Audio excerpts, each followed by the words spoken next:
X story stream recent articles San Francisco, after supporters bitterly contested his 2016 primary loss in California, Bernie Sanders made winning the Golden State his holy grail in 2020, and his campaign booth at the Democratic National Committee's summer convention here showcased his experience wooing voters on their terms.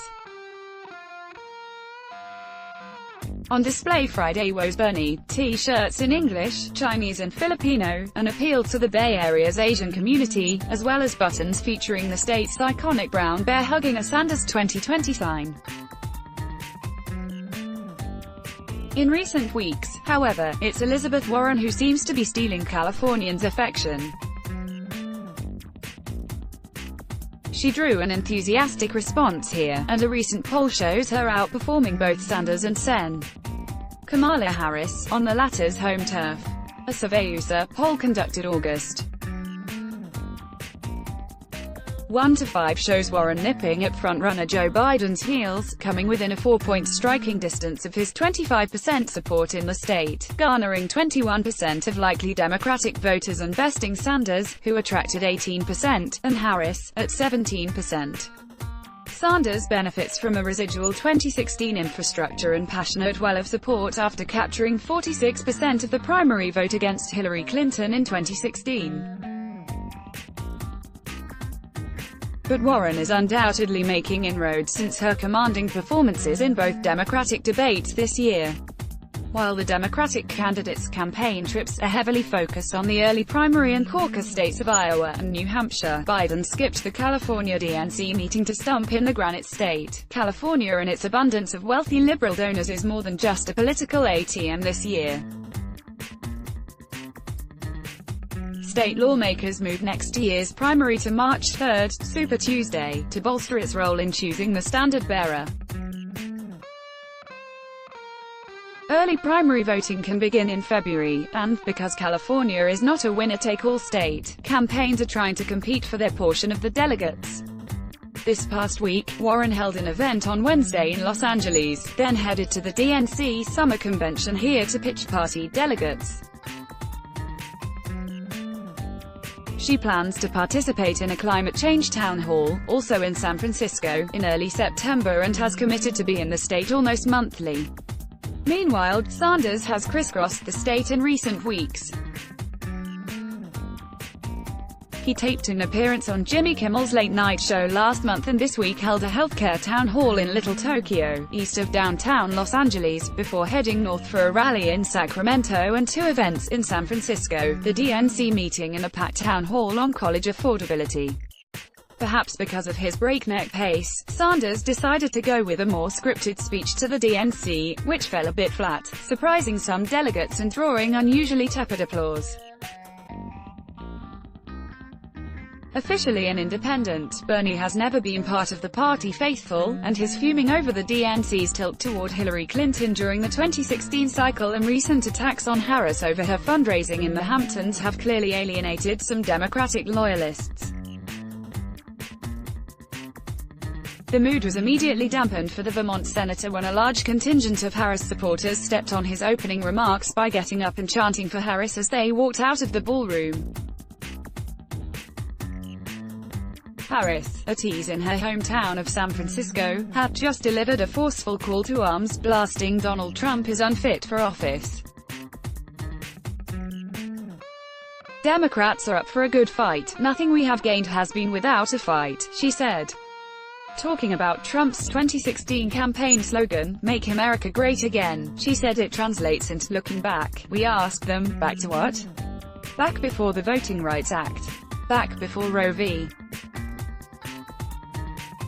Wade. Back before the federal minimum age, because we are not looking back.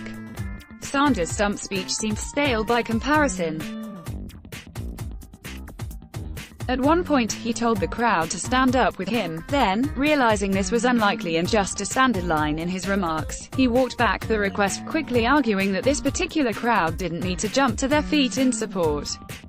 In my view, we will only be successful if we are capable of rallying an unprecedented grassroots uprising that sweeps Trump and all that he represents out of office, he told the audience, drawing Some cheers for his usual litany of proposals to help the poor and middle class, Medicare for all, cancelling student debt, free college tuition, overhauling immigration policies and sweeping climate change commitments. But it was Warren who seemed to energize the DNC crowd the most on Friday.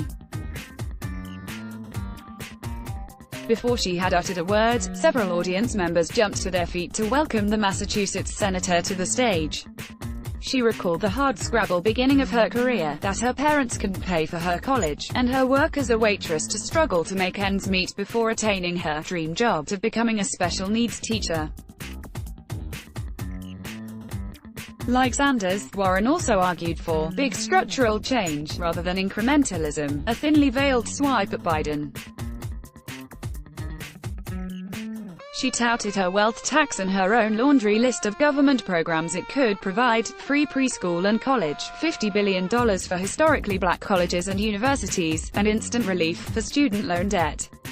"This is our chance to walk the walk," she said.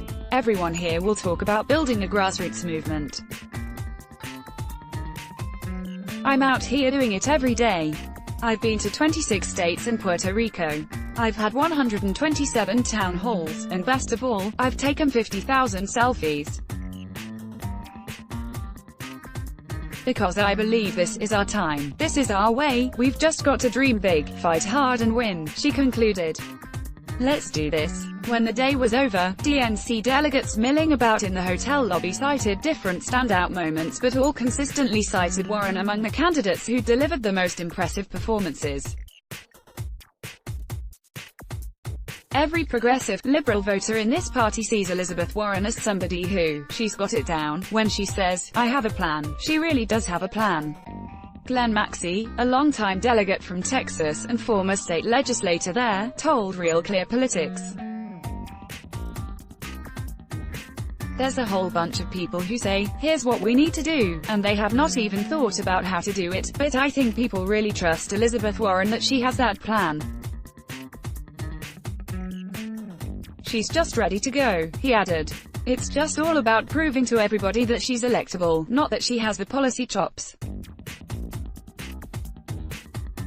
I think everybody here believes that Elizabeth Warren could be president on day one. They are not sure that she can do the electoral piece of this, but I'm confident that she can." Carol Fowler, a delegate from South Carolina, remarked that she was a little surprised that Bernie Sanders didn't get a better reception. "I felt like it was a little cold," Fowler said of the room's reaction to Sanders, "because a lot of his lines were the same as other people's lines about beating Trump, but people didn't seem to get as excited about him as they did about some of the others." In contrast, she gave Warren high marks for her connection with the crowd. "I think she comes across as a real person, as someone who is really genuine and someone you wouldn't mind living next door to, but also she's obviously very smart and knows what she is talking about." Terry Anderson, the chairman of the Vermont Democratic Party, also didn't mention his home state senator as a standout, but heaped praise on Warren for recently breaking through an early perception that she's too wooden and pedantic to win the nomination. "I think at the beginning of the campaign, Democratic voters had this impression of her that she can't connect with people. She comes across as a school mom or professor. I was really impressed today that she does actually connect emotionally with people," he said. "She does know how to deliver the lines, like, 'I always wanted to be teacher,' and it resonates with people. Beyond policy positions, I think that's what people here are looking for." Susan Crabtree is RealClearPolitics White House national political correspondent. "Let's block ads. Why?